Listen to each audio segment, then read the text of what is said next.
నమస్తే Avadhani. Right time కోసం ఎదురు చూస్తున్నారా?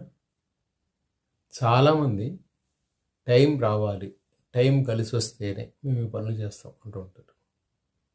అండ్ ఇది చాలామందికి దాని మీద నమ్మకం ఎక్కువ, దాంట్లో తప్పేలేదు.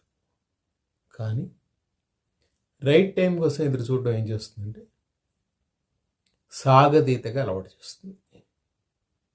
మీకు ఎప్పుడు రైట్ టైం రాదు. ఎందుకు రాదంటే you want everything is perfect, everything is in right place.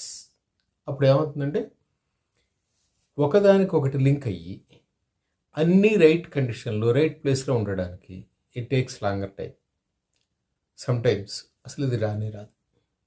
Then you can never start. ఎప్పుడు don't stick for complete perfection. అంటే పెర్ఫెక్షన్ అక్కర్లేదంటే కావాలి, షూర్గా, there is no doubt. Perfection ఉంటేనే పనులు అవుతాయి. కానీ always if you stick for perfection, it never connects each other. ఇది చాలా సందర్భాల్లో వచ్చే సమస్య. సో రైట్ టైం ఎప్పుడు అంటే మీరు ఎప్పుడు అనుకుంటే అప్పుడు, ఎప్పుడు స్టార్ట్ చేస్తే అప్పుడే. అంటే నేను ఇప్పుడు ఎక్కడికైనా వెళ్ళాలి, ఎప్పుడు వెళ్ళాలి అంటే yes, you make some arrangements, surely, there is no doubt. If you have to start somewhere, okay, prepare the luggage, get the money, book the tickets. All these are connecting one after another for your journey. That was అదేవి అక్కర్లేదు.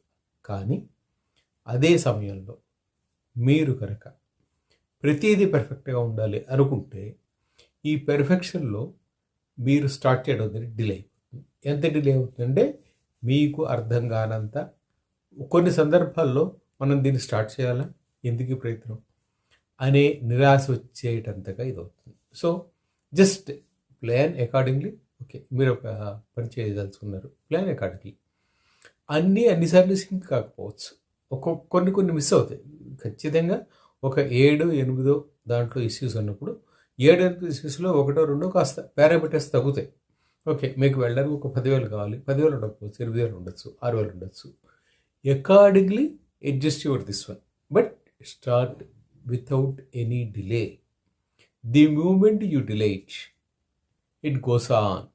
ఎంతవరకు వెళుతుంటే తెలియదు.